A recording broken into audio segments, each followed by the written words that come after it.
Dung mahallasida yashovchi, Qadret ko'chasida yashovchi Bobonazarov Dilshod akaning ayoli bo'laman.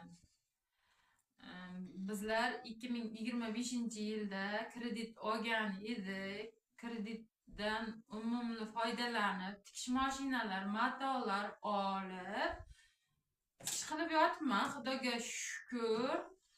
Daromadim yaxshi.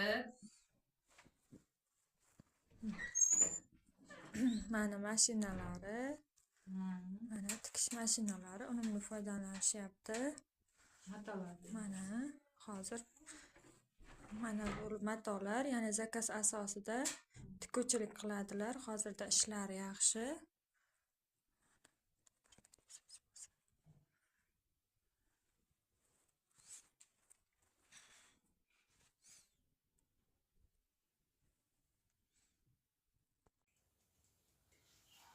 O'tgan daromadga kelsak, o'tgan yilgi daromadimizdan masalan 10 million daromad qiladigan bo'lsak, shu kredit olganimizdan keyin chorvachilik, tikuvchilikning orqasidan 20-25 million daromad qilyapmiz, Xudoga shukr.